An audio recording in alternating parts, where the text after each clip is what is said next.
مصفی کا ہے، اور تذکرہ ہندی بھی انہی کا ہے، مصفی کا ہی ہے۔ طبقات الشورائے ہند جو ہے تو کریم الدین کا ہے، اور شورائے ہند عبدالسلام ندوی کا ہے۔ خانہ جاوید یہ لالا شری رام کا ہے۔ مخزن الشورا یہ ہے نور الدین پاک کا، اور میرات الشورا عبدالرحمن دہلوی کا ہے۔ تو یہ تھے کچھ تذکرے۔ اب ہم بڑھیں گے عربی شعریات، یعنی عربی مشرقی نقاد کے تعلق سے دیکھیں گے۔ تو اس میں پہلے ہے ابن سلام العجمی، یہ محمد بن سلام۔ تو یہ عربی نقاد ہے، اور یہ پہلا نقاد ہے عربی کا، کیا ہے؟ پہلا نقاد ہے، اور اس نے جو ہے تو سند گیری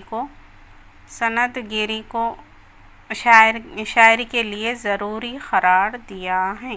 یہ اس کے بعد ہے ابن قتیبیہ کی تنقید میں توازن پایا جاتا ہے۔ ابن قتیبیہ جو ہے تو شعر گوئی کے لیے شعوری کاوش اور تراش و خراش کو ضروری سمجھتا ہے۔ کون؟ ابن قتیبیہ۔ ابن قتیبیہ اچھے اور برے کے اعتبار سے جو ہے تو شاعری کو اس نے 4 حصوں میں تقسیم کیا ہے۔ اس کے نزدیک عمدہ شعر وہ ہے جس میں لفظ اور معنی دونوں اعلیٰ درجے کے ہو۔ اس کا کہنا ہے کہ عمدہ شعر وہ ہوتا ہے جس میں لفظ بھی اچھے ہو اور معنی بھی اعلیٰ درجے کے ہو۔ تیسرے نمبر پر وہ شعر آتے ہیں جس میں جو ہے تو لفظ اچھے اور معنی بے مصرف ہو، یا معنی عمدہ اور لفظ ناسخ ہو۔ قدامہ ابن جعفر، انہوں نے جو ہے تو شعر کے لیے حسن کاری کو ضروری قرار دیا ہے۔ حسن کاری کو ضروری قرار دیا ہے، اخلاقی تعلیم کے نظریے کو رد کیا ہے انہوں نے۔ اور سب سے پہلے تو یہ ہے کہ جھوٹ کو شاعری کے لیے انہوں ضروری قرار دیتے ہیں، جھوٹ شاعری کے لیے انہوں نے ضروری قرار دیا ہے۔ قدامہ نے نقد الشعراء، ان کی کتاب کا نام ہے نقد الشعراء، یہ ان کی کتاب ہے۔ نقد الشعر ہے یہ ان کی کتاب، اور اس کے 2 فصلیں ہیں، اور اس میں انہوں نے 4 عناصر کو بتایا ہے۔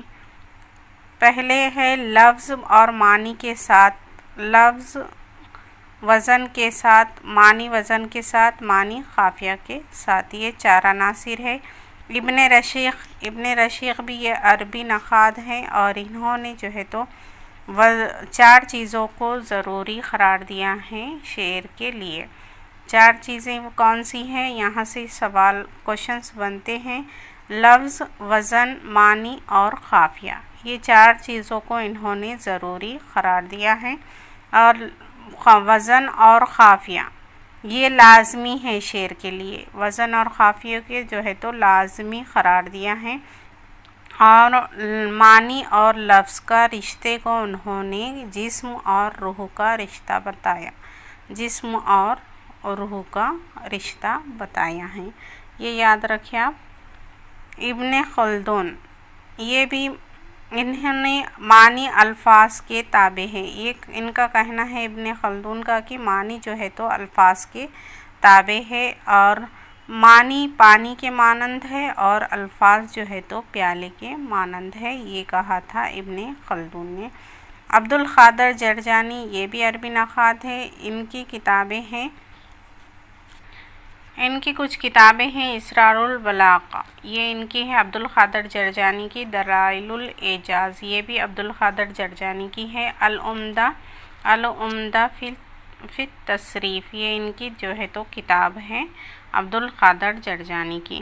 آگے ہے رشید الدین وطوات، انہوں نے جو ہے تو سب سے زیادہ اہمیت دی صناعی کو، شاعری میں جو ہے تو صناعی کو اہمیت دینے والی ہے رشید الدین وطوات، اور ان کی کتاب ہے حدائق السحر فی دقائق الشعر، یہ ان کی کتاب ہے رشید الدین وطوات کی۔ کتابوں سے کوشچنس بنتے ہیں، ذہن میں رکھیں۔